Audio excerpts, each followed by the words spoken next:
નમસ્તે દર્શક મિત્રો, આજે આપણે અરાવલી પર્વતમાળાઓનો મોટો વિવાદ આખા દેશમાં ચાલી રહ્યો છે અને આ અરાવલીની જે પર્વતમાળાઓ છે ગુજરાત માટે અત્યંત મહત્વની છે, કારણ કે વરસાદ લાવવાથી લઈને જે મોસમી ફેરફારો થાય છે, પવનની દિશાઓથી લઈને ભેજ લાવવાનું પ્રમાણ, વાદળાઓ બંધાવાનું પ્રમાણ અને પર્યાવરણ સૌથી મહત્વના મુદ્દાઓ ગુજરાતને એના માટે સ્પર્શે છે.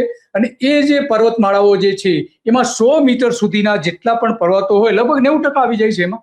તો એ બધા જ પર્વતો સરકાર કોઈ પણ ખનન માટે આપી શકશે. હવે ખનન કોણ કરશે આપણે સારી રીતે જાણીએ છીએ. ડબલ એ કરે, ટ્રિપલ એ કરે કે એમ કરે, વોટ એવર જે કોઈ કરે તે, પરંતુ એમને તો આખરે સોંપી જ દેશે, કારણ કે દેશની મોટાભાગની ખનિજ સંપત્તિ ચોક્કસ ઉદ્યોગપતિઓને સોંપવામાં આવી રહી છે.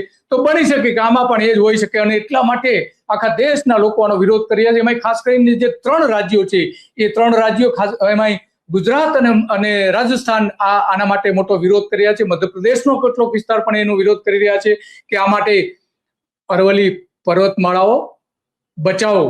દોસ્તો, 1 મિનિટનો તમારો સમય લેવા માંગુ છું. આપણે આગળ વધીએ કાર્યક્રમમાં એના પહેલા એક અપીલ કરવા માંગુ છું. ધ ગુજરાત રિપોર્ટ એ સ્વતંત્ર પત્રકારત્વ કરતું સમાચાર માધ્યમ છે. અમે કોઈ પણ રાજકીય પક્ષનો એજન્ડા કે કોઈ વ્યક્તિ કે સંસ્થાનો એજન્ડા લઈને ચાલતા પત્રકારો નથી, અથવા સંસ્થા પણ એ પ્રકારની નથી. અમે પ્રો પીપલ અને રાજ્યના નાગરિકોના પ્રશ્નો માટે એમને વાચા આપવા માટે કામ કરતી સંસ્થા છીએ અને એના માટે અમારે એક આર્થિક સહયોગની જરૂર છે, જેના માટે અમે જોઈનનું બટન આપણા યુટ્યુબ પ્લેટફોર્મ માટે અમે બનાવેલું છે. આપ સૌને એક વિનંતી છે કે અમારા આ સ્વતંત્ર પત્રકારત્વને આર્થિક સહયોગ આપવા માટે એ જોઈનનું બટન દબાવો અને અમને આર્થિક મદદ આપના તરફથી શક્ય હોય એટલી પહોંચાડવાનો પ્રયાસ કરશો તો અમને આનંદ થશે. Thank you very much. હવે આપણે આગળનો કાર્યક્રમ જે છે એ જોઈએ.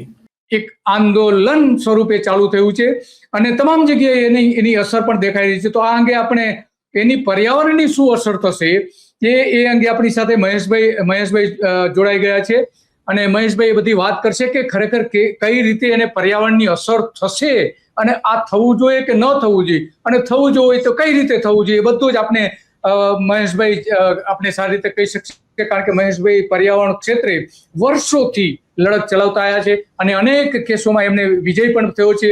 અને ઘણી બધી જે એન્વાયરમેન્ટની લગતી જે સુનાવણીઓ જે થતી હોય છે કંપનીઓથી લઈને સરકાર દ્વારા કે જીપીસીબી દ્વારા, તો એમાં પણ ચોક્કસ મુદ્દાઓ રજૂ કરીને લોક તરફી હંમેશા માટે વાત કરતા આવ્યા છે. મહેશભાઈ, તમારું સ્વાગત છે ધ ગુજરાત રિપોર્ટમાં. નમસ્કાર. તો મહેશભાઈ, અરવલ્લીની પર્વતમાળાનો જબરજસ્ત વિરોધ જે થઈ રહ્યો છે, એમાં આપણા દર્શકોને એકદમ સરળ શબ્દોમાં તમારી પાસેથી જણાવવું છે કે આ શું વિવાદ છે અને શું એની અસર થવાની છે. જી મહેશભાઈ. જી, તો બહુ જાણીતું છે કે લગભગ 250 કરોડ વર્ષ જૂની આ પર્વતમાળા છે અને 650 કિલોમીટરની આસપાસ એ 4 રાજ્યોમાં ફેલાયેલી છે. એટલે હરિયાણાથી લઈને તે દિલ્હીનું NCR, રાજસ્થાન અને ગુજરાત. રાજસ્થાનમાં મોટો હિસ્સો છે અને આ બહુ જ જૂની પર્વતમાળા, ગિરિમાળા. વિવાદ એવો છે કે તાજેતરમાં, એટલે કે 20મી નવેમ્બરે સર્વોચ્ચ અદાલતે કેન્દ્ર સરકારની સમિતિએ કરેલી એક ભલામણને સ્વીકારી. એટલે વન પર્યાવરણ મંત્રાલય અને ક્લાઇમેટ ચેન્જ મંત્રાલય જે છે ભારત સરકારનું, એણે એક સમિતિ બનાવેલી અને સમિતિની ભલામણ સુપ્રીમ કોર્ટે સ્વીકારી. અને એમાં એવું છે કે ભાઈ 100 મીટર હોય જમીન તળથી તો એ જ પર્વત ગણવો, બાકી નોન ફોરેસ્ટ કહેવાય.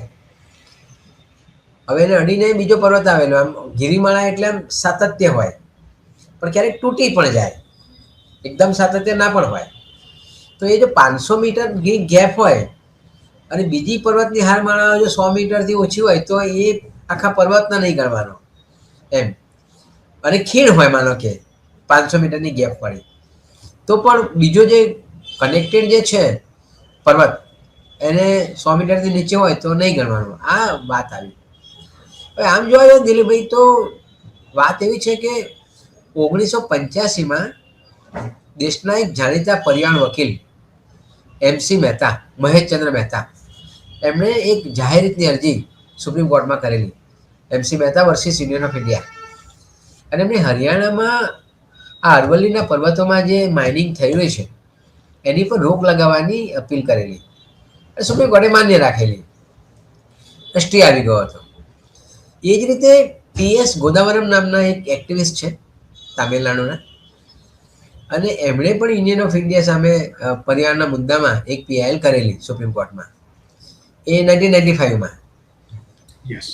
અને એમણે રાજસ્થાનમાં આ અરવલ્લીની ગિરિમાળાઓ પર રોક લગાવવાની વાત કરેલી. હવે આ બંને કેસ છે માત્ર આના માટેના જ નહોતા, એ પર્યાવરણના વ્યાપક અર્થમાં હતા. અને TS ગોદાવરમનો કેસ તો હજુ પણ ચાલે છે. એ ઓનગોઈંગ કેસ છે અને એમાં અસંખ્ય આંતરિક ચુકાદાઓ સુપ્રીમ કોર્ટે આપ્યા છે, ઇન્ટરીમ રિલીફ અથવા ઇન્ટરીમ ઓર્ડર આપ્યા છે. આ જ બંને કેસોમાં સુપ્રીમ કોર્ટે આ ભારત સરકારની જે ભલામણો હતી એની સમિતિની, એ સ્વીકારી અને આ વિવાદનું કારણ બન્યું. એટલે 4 રાજ્યો વચ્ચે જે તકરાર થતી હતી માઇનિંગના મુદ્દે, એટલે સુપ્રીમ કોર્ટે કે ભાઈ યુનિફોર્મિટી હોવી જોઈએ, એક સાતત્ય હોવું જોઈએ. અને એટલા માટે ભારત સરકારને વિનંતી કરી તમે એક સમિતિ બનાવો.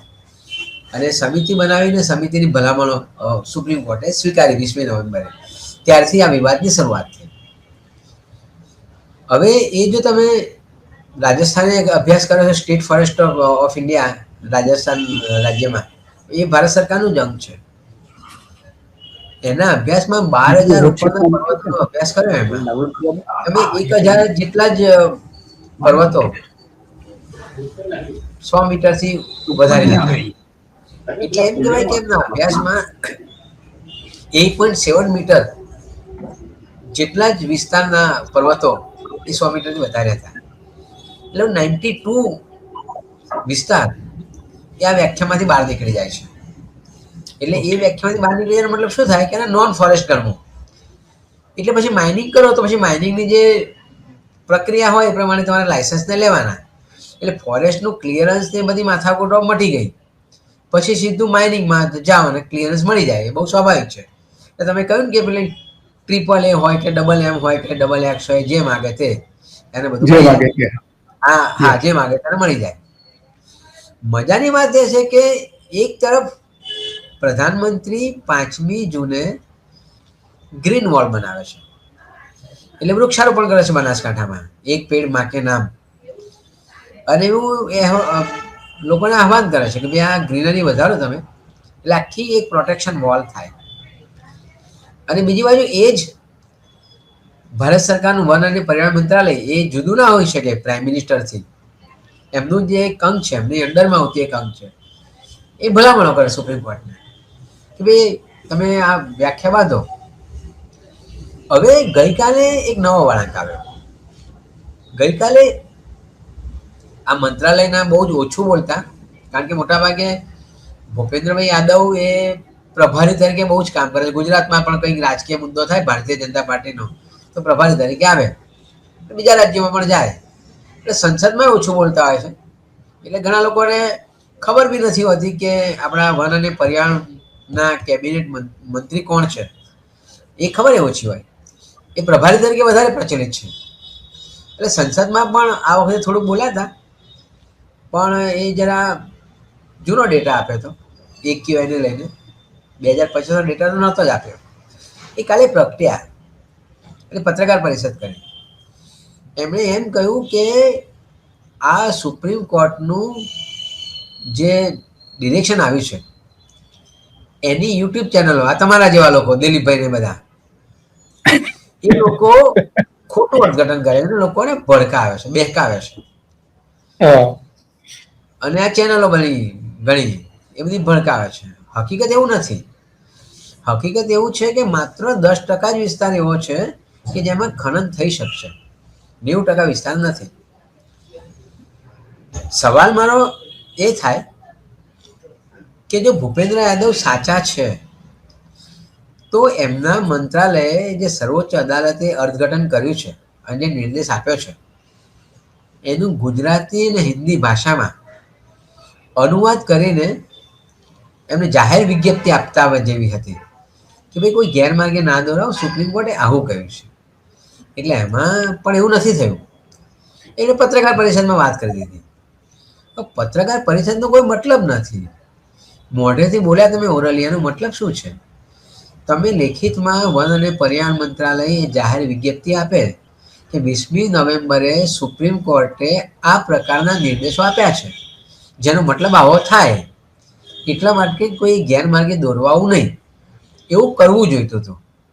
પણ એવું નથી થયું. અને જ્યારે બહુ જ મોટા પાયે આંદોલનો શરૂ થયા એટલે પછી આ પત્રકાર પરિષદ કરવી પડી. એવું આપણે ખેડૂત આંદોલનમાં પણ જોયેલું કે કૃષિ મંત્રી એ વખતના વારંવાર પત્રકાર પરિષદ કરતા હતા.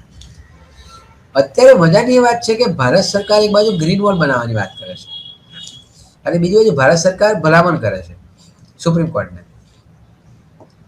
એમાં એક અગત્યનો મુદ્દો બહુ નોંધવા જેવો છે. એમણે એમ કહ્યું કે રાષ્ટ્રીય સુરક્ષા અને ઉર્જા પરિવર્તન માટે જરૂરી છે. હવે મને ખબર નથી પડતી કે રાષ્ટ્રીય સુરક્ષા કઈ? રાષ્ટ્રીય સુરક્ષામાં પર્વત અડીખમ રહે એ કે પછી પર્વત તૂટી જાય એ કઈ રાષ્ટ્રીય સુરક્ષાની વાત કરે ખબર નથી. ઉર્જા પરિવર્તનમાં સમજાયું છે કે ભાઈ આપણે ગ્લાસગોમાં પણ પ્રધાનમંત્રી બોલ્યા હતા કે 2070 સુધીમાં નેટ ઝીરો લઈ જવું છે. અને જે પેરિસ એગ્રીમેન્ટ થયું એમાં ભારત સરકારે કમિટમેન્ટ કર્યું છે, એને NDC કહેવાય, નેશનલ ડિટર્મિનેશન કન્ટ્રીબ્યુશન રિપોર્ટ. એમાં પણ અમે બિન પરંપરાગત ઉર્જા વાપરીશું, એટલે સોલર, વિન્ડ વાપરીશું. એટલે આ લિથિયમ ત્યાંથી મળે છે અને લિથિયમ સોલરમાં વપરાય છે. એટલે સોનું પણ મળે છે, ટંગસ્ટન મળે છે, લિથિયમ મળે છે. એટલે એ ઉર્જા પરિવર્તનની વાત સમજાવી છે કે ભાઈ લિથિયમ ત્યાંથી મળે છે, એટલે ઉર્જા પરિવર્તન કરવું હશે, અમારે ફોસાઇલ ફ્યુઅલ કોલસો ઘટાડવો હશે તો આ કરવું છું. હવે કોલસામાં ખનન કરવું પડે અને લિથિયમમાં ખનન કરવું પડે. એ સમજવા જેવો મુદ્દો છે કે અલ્ટિમેટલી લિથિયમ મોટા પ્રમાણમાં મળવાનું છે. એવો કોઈ ઉલ્લેખ નથી કર્યો. અચ્છા, એવો કોઈ ઉલ્લેખ નથી કર્યો. અને એમણે કાલે જે પ્રેસ કોન્ફરન્સ કરી મેં સાંભળી, એમાં એવું લખ્યું 10% ભાગ જ છે. તો પછી મારો સવાલ એ થાય કે ભાઈ તમે સુપ્રીમ કોર્ટને તમારે આ 10% ભાગ જ્યાંથી માઇનિંગ થવાનું છે એટલા જ ભાગની તમારે રજૂઆત કરવી જોઈતી હતી કે આ 10% પણ એવું નથી થયું. એટલે એ લિથિયમનો મુદ્દો એમણે ઉભો કર્યો કે ભાઈ આ ઉર્જા પરિવર્તન માટે જરૂરી છે. પણ રાષ્ટ્રીય સુરક્ષા એ મુદ્દો સમજાયો નથી. કારણ કે તમે સાબરમતી નદી જુઓ તો એનું ઉદ્ગમ સ્થાન એ આ અરવલ્લીના પર્વતો છે. પર્વત છે, યસ. સાબરકાંઠા, બનાસકાંઠાથી લઈને છેક દાહોદ સુધી આ પટ્ટી છે. એટલે એમાંથી એ જે આમ સાદી ભાષામાં કહીએ દર્શકોને તો એ પર્વતો હોય એમાં તિરાડ હોય, ફાટ હોય. એટલે વરસાદ પડે તે પાણી નીચે ઝરણ થાય, એમાંથી ઝરણા નીકળતા હોય છે. મોટાભાગે ચોમાસા અને શિયાળા સુધી ચાલતા હોય છે અને ઝરણાઓમાંથી તળાવો બને છે અને એમાંથી કૃષિ અને પીવાનું પાણી પણ સમ એક્સટેન્ટ લોકોને મળતું હોય છે. હવે જો તમે આ પર્વત 100 મીટરની રેન્જ અને ક્યાંથી લાવે ખબર નથી, પણ સુપ્રીમ કોર્ટે પણ એવું કહ્યું કે વ્યવહારુ અને વૈજ્ઞાનિક છે, એવું સુપ્રીમ કોર્ટ પણ બોલી. એટલે મને નવી લાગી કે આ 100 મીટર કોણે નક્કી કર્યું અને કેવી નક્કી કર્યું? મહેશભાઈ, તમે આ બહુ સરસ વાત કરી. સાબરમતીની જે તમે વાત કરી ને બહુ સરસ વાત કરી. એમાં એટલા માટે જરૂરી છે કારણ કે ફોરેસ્ટ સર્વે ઓફ ઇન્ડિયા એને જે અહેવાલ જાહેર કરેલો છે, એના આંતરિક અહેવાલ પ્રમાણે 12,000 મેપ કરેલી ટેકરીઓ છે. એટલે કે આવી જે ટેકરીઓ છે 12,000 છે. આ તમે બહુ સરસ વાત કરી કે જ્યાં નીકળે છે એને જાહેર કરો ને. આવી તો 12,000 ટેકરી છે અને ફક્ત 1,000 મીટર બેન્ચમાર્ક પૂર્ણ કરે છે એવી જે છે એ માત્ર 8.7% છે. આનો મતલબ એ થયો કે અરવલ્લીનો મોટા ભાગનો એટલે કે 90% ભાગ જે છે એ કાનૂની રક્ષણ જ ગુમાવી દે છે. એને જે અત્યારે કાયદાનું રક્ષણ છે એ સંપૂર્ણપણે ગુમાવી દે છે. તો આનાથી થશે શું? આનાથી ઘણી ટેકરીઓમાં ખાણકામ ખુલશે. માત્ર આ જ નહીં, બીજામાં ચૂનાના પથ્થરથી લઈને ઘણું બધું, માર્બલથી લઈને તાંબુ, જસત, આ બધું જ નીકળે છે. આ નાની ટેકરીઓનો વિનાશ થશે, એમાં કોઈ સવાલ નથી. કારણ કે પછી તો બધા જ એની મંજૂરી આપવામાં આવશે. નાના મોટાથી લઈને તમામ ઉદ્યોગપતિઓ ત્યાં જશે અને ખોદકામ કરી નાખશે. આપણે જાણીએ છીએ કે ગુજરાતમાં આટલા મોટા પ્રમાણમાં આ રીતે ખોદકામ કરી નાખેલું છે. તો આ ખાસ કરીને પોરબંદર અને એની આસપાસના વિસ્તારો જે છે, બરડો ડુંગર, એની આસપાસની ટેકરીઓ ખોદી કાઢીને કેટલીક સિમેન્ટ કંપનીઓ ચૂનાના પથ્થરો ત્યાંથી લઈ ચૂકી છે. આજે પણ આ જ પ્રકારનું થઈ રહ્યું છે. તો આવું જ નહીં થશે તો આ ખાણ માફિયાઓ જે આક્રમણ કરશે એનું શું? સવાલ એ આવીને ઉભી રહે છે. મહેશભાઈ, બીજી કેટલીક વિગતો એવી છે કે આ જે નવા ખાણકામની મંજૂરી નથી આપી એવું કહેવાય છે, તો પછી આ મંજૂરી શાની છે? રાજસ્થાન, પશ્ચિમ ઉત્તર પ્રદેશ, હરિયાણા અને દિલ્હી, ત્યાં સુધી આ વિસ્તારેલી ટેકરીઓ છે.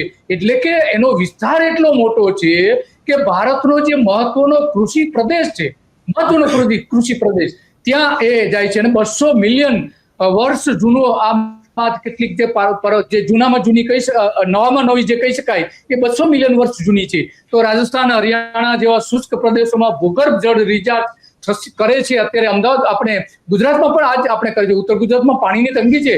કેટલાક વિસ્તારો એવા છે કે જ્યાં પાણી નથી મળતું. સાબરમતીમાં ભાગ્યે જ પૂર આવે છે અને એટલા માટે નર્મદાનું ઓછીનું પાણી એમાં નાખવામાં આવે છે. તો દિલ્હી, ગુજરાત સુધીના 650 જે તમે કહ્યું કિલોમીટર સુધી આ ફેલાયેલી છે.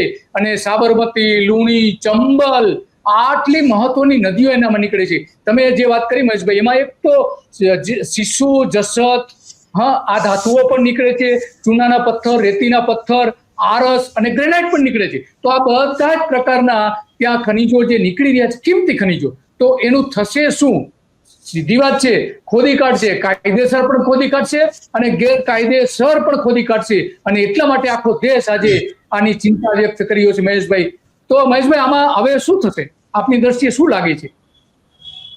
એક પરફેક્ટ ઘરનું સપનું એને સાકાર કરશે કોણ? Shrinathji group of companies. 10 વર્ષ પહેલા દક્ષેશ સ્ટાર્ટેડ હિઝ જર્ની એક સિમ્પલ ડ્રીમથી. બધાનું ડ્રીમ હોમ બનાવવાનું સપનું, એ પણ અફોર્ડેબલ પ્રાઇસમાં. 2015 થી હજારો ફેમિલીઝનું સપનું પૂરું કર્યું છે. તો તમે કેમ પાછળ રહી જાઓ? આજે જ મુલાકાત લો શ્રીનાથજી સામ્રાજ્ય અને સ્વસ્તિક પાર્કની અને તમારા સપનાને એડ્રેસ આપો.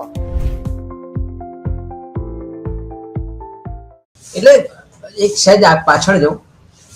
હા, માંગરોળની સાલમાં ગિરિમાળાઓને લઈને એક ગાઈડલાઈન ભારત સરકારે બહાર પાડેલી, જેમાં ચારે રાજ્યોમાં થોડો વિવાદ હતો. પછી NCR નું જે પ્લાનિંગ બોર્ડ છે, દિલ્હીની રાજ્યવાળું બોર્ડ, એ લોકોએ પણ પ્રતિબંધ મૂક્યો હતો. એટલા માટે મૂકેલો કે નહીં તો પછી ત્યાં રણીકણ દિલ્હીમાં પણ થાય ને અત્યારે AQI ને વધી ગયું છે તો વધારે થાય. એટલે પ્લાનિંગ બોર્ડે પણ પ્રતિબંધ મૂક્યો હતો. એટલે એ બધાથી દૂર થવા માટે આ પિટિશનમાં આ ભલામણો થઈ. હવે શું થાય? કારણ કે સુપ્રીમ કોર્ટે અત્યારે જે કાયદેસરની માઇનિંગ ચાલે છે એની પર રોક નથી લગાવી, નવી લીજ ઉપર રોક લગાવી છે. અને સુપ્રીમ કોર્ટે એમ કહ્યું છે કેન્દ્ર સરકારને કે તમારે સસ્ટેનેબલ માઇનિંગ માઉન્ટ પ્લાનિંગ કરો. અને સસ્ટેનેબલ માઇનિંગ માઉન્ટ એટલે કે એમણે જે પરિભાષા આપી, વ્યાખ્યાયિત કર્યું, એ લઈને 100 મીટર વાળી. હવે એ થયા પછી એનો મતલબ એ થયો કે CECએ જે કહ્યું છે એને ભલામણ પણ કરી છે કે બધા રાજ્યો અરવલ્લી રેન્જનું વૈજ્ઞાનિક મેપિંગ પૂર્ણ કરે. વૈજ્ઞાનિક મેપિંગ દરેક રાજ્યો. તો આ મોટાભાગના રાજ્યોમાં તો અત્યારે એક જ પક્ષની સરકાર છે, એ ધારશે કરશે. શું કરશે એમાં? ના, એટલે પેલો પ્લાન કોમન બનશે આખી અરવલ્લીનો સસ્ટેનેબલ માઇનિંગ માઉન્ટ પ્લાન છે એ કોમન બનશે, પણ આ વ્યાખ્યાના આધારે બનશે. આજે સુપ્રીમ કોર્ટે વ્યાખ્યા સ્વીકારી ભલામણોને આધારે. એ 100 મીટર ઊંચી ટેકરીઓ, 500 મીટરનો ગેપ ના પડવો જોઈએ, એ બધું.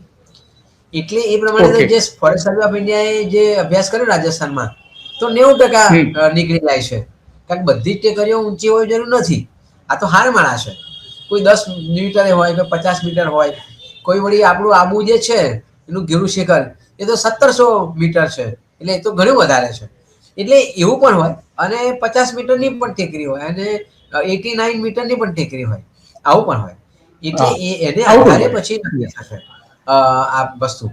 પણ સુપ્રીમ કોર્ટે એ ક્લિયર કર્યું છે કે ભાઈ આ વ્યાખ્યા પ્રમાણે જો ટેકરીઓ ના આવતી હોય તો એમણે ફોરેસ્ટ વિભાગની મંજૂરી નથી લેવાની, એટલે વન વિભાગમાંથી બહાર નીકળી જાય. હવે હો આજકાલ તમે ગેરકાયદેસર તો સરકારની રહેમ નજર નીચે બધી જગ્યાએ, not in Gujarat, overall across the ચાલે જ છે માઇનિંગ. હવે એ વખતે કોણ કેવી રીતે નક્કી કરશે એની બાઉન્ડ્રી બધું? એટલે એક મુશ્કેલી છે કે એમાં ઓલમોસ્ટ પછી તો છૂટ મળી જાય, કારણ કે લોકોને ખબર નહીં હોય કે આ શું હા. થયું. પણ મારો મુદ્દો એ છે કે એક બાજુ ગ્રીન વોલ બનાવો છો તમે, ગ્રીન વોલ, હા એ વાત તમારી સાચી મહેશભાઈ, કે એક બાજુ તમે ગ્રીન વોલ, આપણા વડાપ્રધાન થી લઈને આપણા ઉત્તર ગુજરાતના ઘણા બધા નેતાઓ, ભૂપેન્દ્ર પટેલ, એ ત્યાં જ્યાં જંગલો છે, ગાઢ જંગલો છે, એમાં જે સીડ્સ બોલ કહેવાય ને એ નાખવા ગયા હતા, એની મોટી પબ્લિસિટી લીધી. કારણ કે 25 જૂન 2025 ના રોજ કેન્દ્ર સરકારે અરવલ્લી ગ્રીન વોલ પ્રોજેક્ટ શરૂ કર્યો હતો. એના ભાગરૂપે આ બધા જાહેર નતા કરતા કે અમે શા માટે કરીએ છીએ, તો એના ભાગરૂપે આ બધા આપણા મહાનુભાવો છે મહાનુભાવો, તો એ લોકો ત્યાં બધું નાખવા જતા. તો અરવલ્લીની ગ્રીન વોલ પ્રોજેક્ટ જે શરૂ કર્યો છે મહેશભાઈ, લગભગ 29 જેટલા જિલ્લાઓ 4-5 રાજ્યોના આવે છે, અને અરવલ્લી રેન્જના 5 કિલોમીટરની આ બફર ઝોન, ગ્રીન ઝોન જે સરકારે જે બનાવવા માંગે છે, તો એક બાજુ તમે આનો સર્વનાશ કરી રહ્યા છો અને બીજી બાજુ ગ્રીન વોલ નું નાટક કરી રહ્યા છો. કચ્છમાં પણ તમે ગ્રીન વોલ બનાવવાનો માંગતા હતા, તો એ ગ્રીન વોલ ત્યાં પણ હજુ સુધી તો કંઈ દેખાતું નથી. તો આ માત્ર નાટક. કારણ કે હવે એ એમ કહે છે કે આ તો સુપ્રીમ કોર્ટે નક્કી કર્યું. પેલું બીજા બધા બિલો હતા એ સરકાર બહાર પાડતી હતી, પણ હવે તો સિક્કો વાગી ગયો સુપ્રીમ કોર્ટનો. સુપ્રીમ કોર્ટનો, હા. કેટલાક અખબારો આ મુદ્દો લેતા બી નથી કે સુપ્રીમ કોર્ટની વિરુદ્ધમાં ટિપ્પણી થાય, આવું પણ મને સાંભળવા મળ્યું. એટલે એક સુરક્ષા કવચ મળી ગઈ કે ભાઈ સુપ્રીમ કોર્ટે કહ્યું છે, અમે નથી કહેતા. કે આપણે ક્યાં સુપ્રીમ કોર્ટના જજમેન્ટની તો આપણે ટીકા નથી કરતા, સુપ્રીમ કોર્ટના જજમેન્ટની આપણે ટીકા નથી કરતા, પણ પછી હવે શું થવાનું છે, શું થઈ રહ્યું છે એની વાત કરી રહ્યા છે. યસ મહેશભાઈ. હા, એટલે અસંતોષ થયો કે ભાઈ તમારા ત્યાં જળ સ્ત્રોત મુખ્ય આ અરવલ્લીના પર્વતોથી છે, ત્યાં ગ્રીનરી પણ સારી છે, એટલે વરસાદ નિયમિત અને પૂરતા લાવવા માટે આ અરવલ્લીના પર્વતો એ અગત્યનો ફાળો ભજવે છે. સાબરમતી નદી જેવી નદી ત્યાંથી ઉત્પન્ન થાય એ પણ બહુ અગત્યનું છે. અને આ તમે મહેશભાઈ, તમે સાબરમતીનું કહો છો, પણ સાબરમતીનો જે આપણો ધરોઈનો બંધ છે એ ભાગ્યે જ ભરાય છે એમાં પાણી. એનો મતલબ એ થયો કે અત્યારે પાણી જે વરસાદ આવવો જોઈએ ખરેખર એ પર્વતોમાં, જે પેલા બંધ બનાવ્યો એ પેલા જે માપણી કરી હતી પાણી કેટલું આવશે એ પ્રમાણે, તો એનો મતલબ એ થયો કે પૂરતું પાણી નથી આવતું. તો જો આ થશે તો આપણો ધરોઈ બંધ જ ખાલી રહેશે. માત્ર આપણો જ નહીં, સાબરમતી નદી ઉત્તર ગુજરાતની અને મધ્ય ગુજરાતની સૌથી મહત્વની કહી શકાય એવી છે કે જે રિચાર્જ કરે છે દરેક જગ્યાએ, અને એના ઉપર તો નાના નાના બંધો આવેલા છે. તો એમાં પણ પાણી નહીં આવે તો થશે શું? આનાથી ખેતીવાડીને શું અસર થશે અને પર્યાવરણને શું અસર થઈ શકે મહેશભાઈ? હું એની ઉપર જ આવું છું, પણ થોડીક વાત કરી લો. ઓકે. સાબરમતી નદી અરવલ્લીના પર્વતોમાંથી આવે છે, એટલે કાંપ અને બીજી વસ્તુઓ ખેંચી લાવે બહુ સ્વાભાવિક છે. એટલે ધરોઈ ડેમ ઓવરફ્લો વારંવાર થાય છે, એટલે એ સિલ્ટિંગ જે કરવું જોઈએ, ડિસિલ્ટિંગ, એ પ્રક્રિયા રાજ્ય સરકાર કરતી નથી. જરા બીજી વાત કરી લો કે સૌરાષ્ટ્રમાં ઓગસ્ટ મહિનામાં પર્વતમાલાઓ में से एक अरावली લગભગ 100 થી વધારે આ નાના ડેમો ઉભરાય છે. હવે ઉભરાવાનું કારણ એવું છે કે એમાં કામ જામી ગયો છે, એટલે તમારે જે ડિસિલ્ટિંગ કરવું પડે નિયમિત રીતે, એ ડિસિલ્ટિંગ નથી થતું. અને વિધાનસભામાં જયારે પ્રશ્ન આવ્યો હતો તો સરકારે એવું કીધું કે બજેટમાં જોગવાઈ થયેથી અમે ડિસિલ્ટિંગ કરીશું. એટલે એક બાજુ સરકાર જળ સંચયનો અભિયાન કરે છે, અને બીજી બાજુ આ જે ડેમ છે, ધરોઈ ડેમ છે અથવા તો નાના ડેમો છે, એમાં જે કામ ભરાયેલો છે એને દૂર કરવાના સરકાર જોડે પૈસા નથી. હવે એ જો કામ દૂર કરો, ડિસિલ્ટિંગ કરો તમે, તો એ જળાશયની પાણી ભરવાની ક્ષમતા વધી જાય. તો પાણી આજે સૌની યોજનામાંથી લેવું પડે સૌરાષ્ટ્ર માટે, એટલું બધું ના લેવું પડે. પણ જો એવું થાય તો પછી તાળી કેવી રીતે પડે કે સૌની યોજનાથી અમારું પાણી આવ્યું, તો પાણી કુદરતી જ ભરાય તો તાળી ના પડે.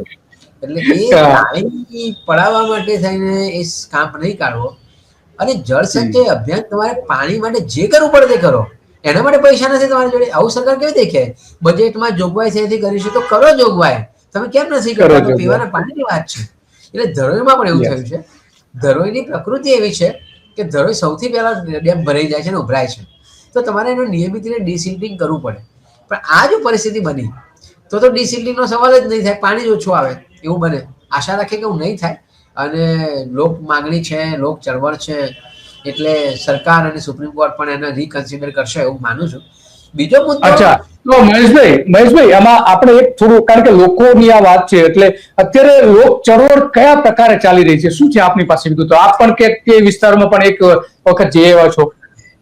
લોક ચળવળમાં એવું છે કે લોકોને ભારે અસંતોષ છે કે ભાઈ આ અરવલ્લીના ડુંગરો મોડા થઈ જશે અથવા તો કપાઈ જશે તો પહેલી તો રણીકરણ થાય. થારનું જે રણ છે રાજસ્થાનનું, એની ધૂળ, એની રેત આ બાજુ આવે, અને જે ફળદ્રુપ જમીન છે, તળેટીમાં ફળદ્રુપ જમીન હોય, એ ફળદ્રુપ જમીનના લીધે કિસાની કરે છે લોકો, ખેતી કરે છે, કે પાણી પણ મળી રહે છે, તળાવો ભરાય છે ઝરણાઓના લીધે, એટલે એમણે એ તળેટીના વિસ્તારમાં ખેતી થાય છે સારી, તો એ દૂર થઈ જાય. બીજું કે એ થાળનું રણનું જો રેત આવે તો એ મુશ્કેલી થાય. હવે એવું છે કે મારી જમીન, એટલે કોઈ ગામ ખાલી કરાવતા હોય માઇનિંગમાં, તો નિયમ પ્રમાણે તમારે રિહેબિલિટેશન, રીસેટલમેન્ટ, એટલે પુનર્વસન ને પુનર્વસવાટનો જે સ્કીમ છે સરકારની, એ લાગુ પડે. તો તમને વિસ્થાપિત થાવ તો તમને બધી સગવડો મળે. જોકે નર્મદા માટે બહુ લડવું પડ્યું, પણ ફાઇનલી મળી. હવે અહીંયા તો પરિસ્થિતિનું નિર્માણ એવું થશે, કોઈને ખાલી નહીં કરાવવા પડે, કારણ કે તળેટીમાં લોકો રહે છે, એટલે ખાલી નહીં કરાવવા પડે. પણ પરિસ્થિતિનું નિર્માણ એવું થશે કે તળેટીના લોકોએ વિસ્થાપિત થવું પડશે, અને નજીકના શહેરોમાં અથવા મોટા શહેરોમાં શહેરી ગરીબીમાં વધારો કરવો પડશે. આ એક દેખાય છે. બીજી બાજુ કે ત્યાં ગ્રીનરી બહુ સારું, એટલે બાયોડાયવર્સિટી જે કહીએ એ ગીચ જૈવ વિવિધતા છે, એટલે વિવિધ પ્રકારની ઔષધિઓ પણ છે. હવે એ જો થાય તો એ ઔષધિઓ કે જેના ઉપર આપણે એલોપેથી કહો કે આયુર્વેદિક કહો, એની પર નિર્ભર છે. તો એ, અને બાયોડાયવર્સિટી એક્ટ છે ભારત સરકારનો, એ આપણે કરાર કર્યા હતા આંતરરાષ્ટ્રીય લેવલે, એટલે બાયોડાયવર્સિટી એક્ટ બનાવવો પડ્યો, અને એના પ્રમાણે આ જૈવ વિવિધતા જાળવી રાખવી પડે. હવે જો આ પર્વતોનું ખોદાણ થાય તો સ્વાભાવિક છે કે એની ઉપર તો બધા વનસ્પતિઓ છે એ પણ નીકળી જ જાય, એ બહુ સ્વાભાવિક છે. ત્રીજી વસ્તુ એ કે 4 વાઘ અભયારણ્યો છે ટાઈગર પ્રોજેક્ટ વાળા, અને 22 જેટલી વાઇલ્ડ લાઈફ સેન્ચ્યુરીઝ છે. હવે આ પણ અરવલ્લીમાં આવે છે, એટલે વન્ય પ્રાણીઓ પણ જો આ રીતે બહાર નીકળી જાય, તમે ભલે ડિસ્ટર્બ ના કરો, કારણ કે તમે તો એવું નિયમ બાંધ્યો કે ભાઈ અમે તો 100 મીટરથી નીચે હોય તો પછી એ જંગલ નહીં કહેવાય, એવો નિયમ આવી ગયો. તો પછી આ વન્ય પ્રાણીઓ પણ નીચે આવવાના, તો પછી માનવ અને જંગલી પ્રાણીઓ વચ્ચેનો સંઘર્ષ વધવાનો. એટલે એ પણ એક થાય. એક બાજુ આપણે ટાઈગર પ્રોજેક્ટની વાત કરીએ, સિંહ બચાવવાની વાત કરીએ, અને બીજી બાજુ માણસોને જ્યારે સંઘર્ષ થાય તો સ્વાભાવિક છે કે પછી મારી નાખે લોકો, કારણ કે એમના જીવવાનો સવાલ છે, એટલે એ પણ થાય. એમનો કોઈ દોષ નથી પ્રાણીઓનો, પણ પ્રાણીઓ નીચે આવે એટલે માણસો તો પોતાના સ્વ બચાવમાં મારી નાખવાના. તો મહેશભાઈ, આમાં ગુજરાત સરકારે હિંમતપૂર્વક કેવું જોઈએ કે ભાઈ આ પ્રોજેક્ટ તમે પડતો મૂકો, અમારા ગુજરાતના પર્યાવરણ, ખેતી, વન, વન્ય પ્રાણીઓ અને આબોહવાને જબરજસ્ત અસર થઈ રહી છે, તમે આ પ્રોજેક્ટ પડતો મૂકો, એવું કહી શકે ખોખારીને? કેવું જોઈએ? કેવી રીતે કહે?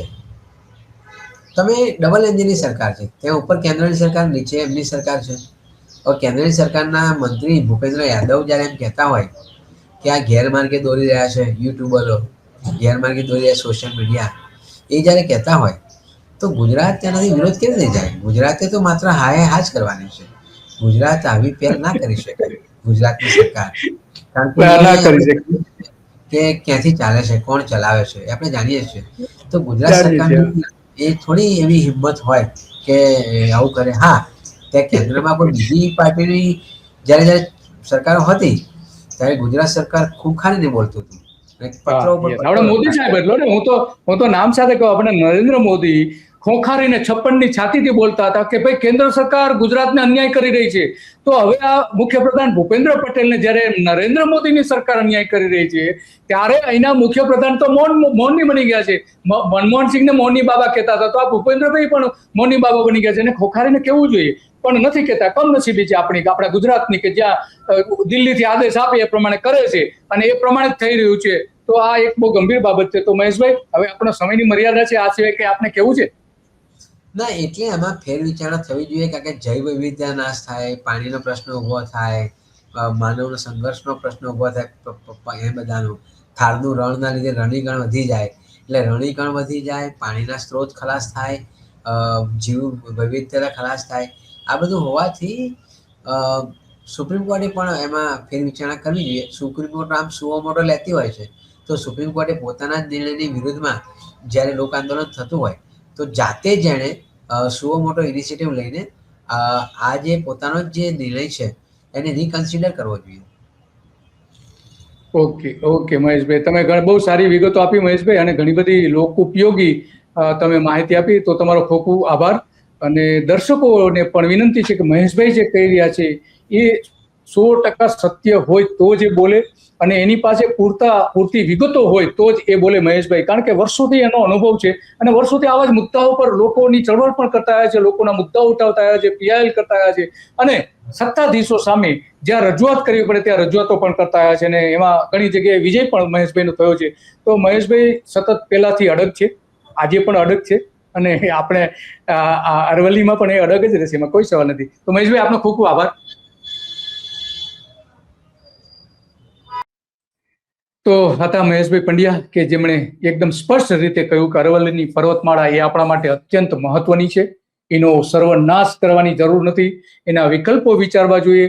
અમુક જ્યાં તમે મિનરલ્સ કાઢવા માંગો છો એનું અલગથી નોટિફિકેશન કરીને કે ભાઈ આ વિસ્તારો એવા છે કે જ્યાંથી અમે આ જે કિંમતી ખનિજ છે કાઢવા માંગીએ છીએ. અત્યારે છે જ, માર્બલ કાઢે છે, કેમ નથી કાઢતા? તાંબુ કાઢે છે, તાંબુ પણ કાઢે. હમણાં સોનાની ખાણ કેટલાક ઉદ્યોગપતિઓને આપવાની વાત પણ સોશિયલ મીડિયા ઉપર આપણે જોઈ હતી. તો સરકાર પોતે આવું જ કરી રહી છે, અને એટલા માટે હવે કેન્દ્ર સરકાર સમક્ષ સત્ય બોલવા માટે, સાચું બોલવા માટે, ખોખારીને બોલવા માટેનો સમય આવી ગયો છે, અને એ સરકારે બોલવું જોઈએ. ભૂપેન્દ્ર પટેલની સરકારે બોલવું જોઈએ કે આ ગુજરાતને અન્યાય થઈ રહ્યો છે, ગુજરાતની જીવ સૃષ્ટિ, ખેતીવાડી, નદી, નાળા, જંગલો, પ્રાણી સૃષ્ટિનો સર્વનાશ થશે જો આને મંજૂરી આપશે તો.